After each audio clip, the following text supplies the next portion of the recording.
Today's video is brought to you by Assiniboia Downs Gaming and Event Center. And be sure to tune in to Trust the Profits Live Mondays at 8 p.m. Eastern for Monday Night Lights, hosted by Matthew DeSantis.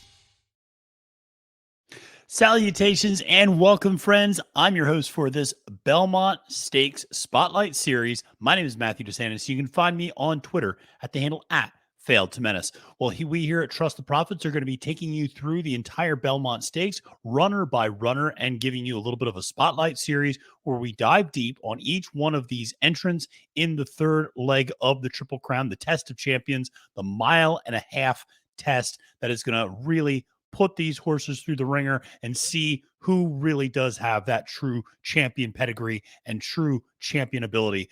So this is going to be very exciting. But before we get to the first in our installment on this Belmont Stakes Spotlight Series, which is on the Horse Hit Show, we are going to recommend that you press that subscribe button because we got a lot of great content here at Trust the Profits.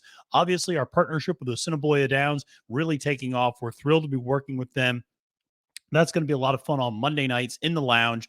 Pop in and get ready for the Stable Duel contest there, and then stay with us all night as we take you race 1 through 7 every Monday night at Assiniboia Downs right here on Trust the Profits. But listen, we got a ton of other content from Triple Crown coverage to going into the summer, getting ready for the Haskell, getting ready for the Saratoga, obviously, and then getting ready for things like the Pennsylvania Derby and the Fall Keeneland meet. And then next thing you know, it's the Breeders' Cup season.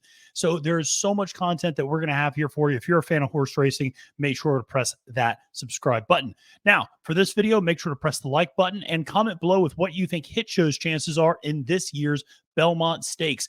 But let's dive into Hit Show and talk a little bit more about this Brad Cox runner who has had success in the state of New York. Of course, remember, a lot of the Cox horses were down in Arkansas and Louisiana, staying in that Fairgrounds Oaklawn circuit, but Hit Show was kind of the outlier and was the New York runner in this group, and of course was very accomplished, winning a Derby prep race and also finishing second in the Wood Memorial before coming in, I thought, a very solid 5th in the Kentucky Derby. Now is pointed toward the Belmont Stakes. So let's talk a little bit about Hit Show and what sort of chances he has in this year's Belmont Stakes. First of all, let's just take a look at him overall as a horse. And one of the things that you notice, I think, let's start at the top with talking about the pedigree a little bit. Candy Ride up top, Dam from Tappet. You got to like that. I mean, the Dam by Tappet, we talk all the time about the Tappet pedigree in the Belmont Stakes, how important it is. And it is important. 4 of the last 9 winners going a mile and a half. And we always have that little asterisk for the year of 2020 when the Belmont was not at a mile and a half.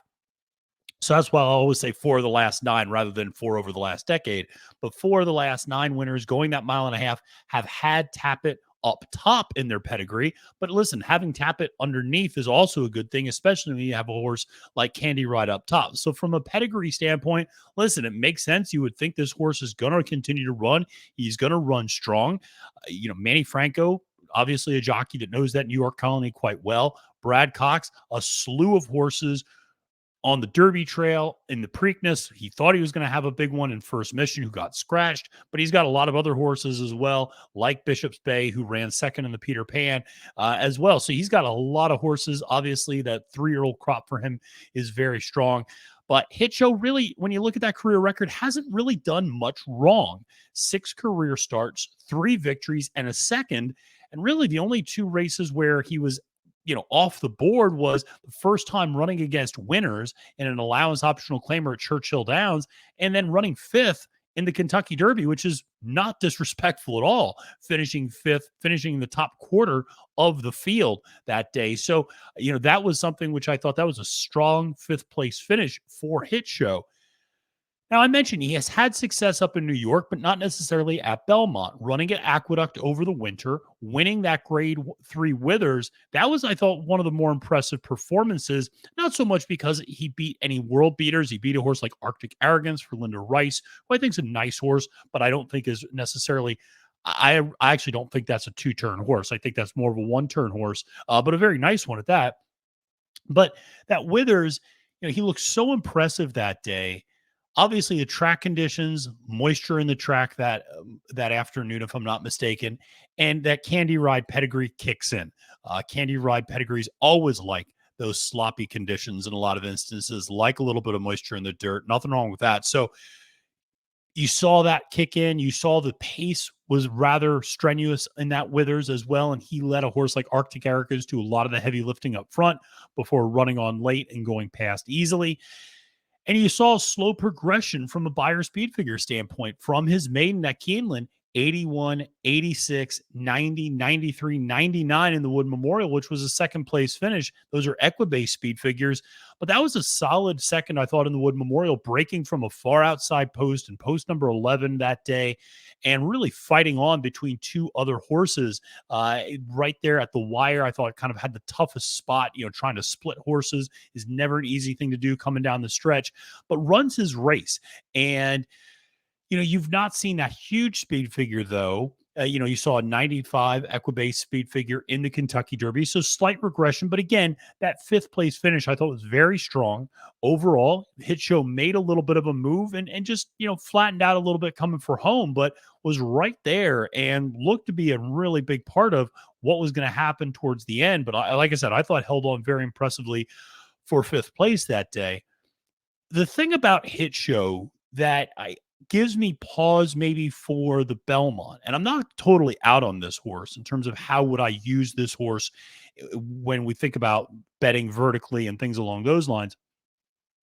The concern I have with Hit Show is what's the trip? What's the trip with Hit Show? Does he press on the lead? Does he go pretty forward like he was in the Kentucky Derby? Does he sit back a little bit more like he did in the Withers, like he did early on in the Wood Memorial? What's his running style? And does he have a kind of natural running style? Because he's done a few different things. Now, on one hand, you could say he's versatile. On the other, I'm not 100% sure what the ideal trip is for Hit Show in the Belmont. Now, we should mention there's probably not going to be a ton of pace in this Belmont.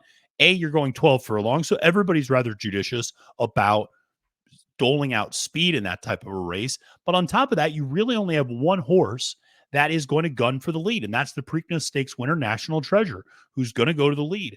Everyone else is going to be content to sit. Now, that doesn't mean they're going to be sitting far off. They could be stalking, they could be pressing a little bit, but you don't have any other need to lead horses in the race. So National Treasure is it in terms of front end speed. Now, other horses are going to be around that speed, obviously, but you would assume National Treasure is going to be able to set the fractions he wants.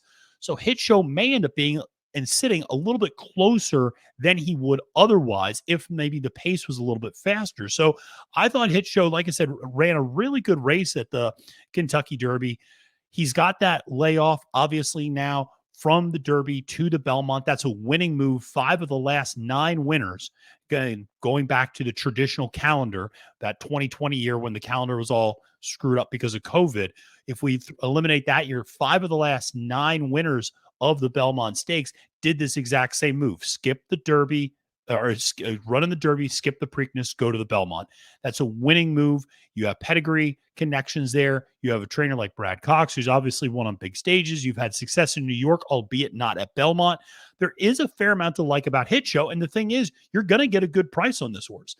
That's one of the things that I think is appealing about Hit Show, is that you assume horses like National Treasure, like Forte, like Tapit Trice are going to attract a lot of money. Even a horse like Archangelo, who we're going to do a spotlight on a little bit later, also is a horse that I think might attract a fair amount of attention at the windows. And everybody always loves Red Route 1. So when you start looking at how this all ends up playing out, Hit Show, you would imagine, is going to be a little bit of a price on the board and might actually end up being, I think, a little bit of a too inflated of a price on the board relative to his opportunities to win. I think there are things working in his favor for sure. I think the most difficult thing is what's the trip Manny Franco is going to carve out for Hit Show? How close is he going to be to that early pace? How close is he going to be, to be able to pounce late? That's going to be one of those questions. The pace, I don't think, will be rigorous. It's going to come down to whether or not the horse has the class to be able to do it. From a pedigree standpoint, he's got it. He's never really done anything wrong. Now, you may not be super impressed with the Withers. You may not be super impressed by the Wood Memorial, but he's a horse that runs his own race, and he runs his race every single time, and he runs an honest race. He's a horse I'm going to be using underneath. I'll be honest. I don't necessarily view him as a strong win threat, but I think you'd be foolish to throw him off your vertical exotics because I think he's going to be at a significant price because, like I said, there's several other horses that are going to be taking some money there on Belmont Day. Well, thanks so much for tuning in to this first of several Belmont Stakes Spotlight videos. Make sure to press that subscribe button here on YouTube to get all of our content on Trust the Profits. Make sure to like this video and let me know your thoughts on Hit Show in this year's 2023 Belmont Stakes. Until next time, friends, my name is Matthew DeSantis, wishing you a great and profitable day at the races and reminding you that it's now post time.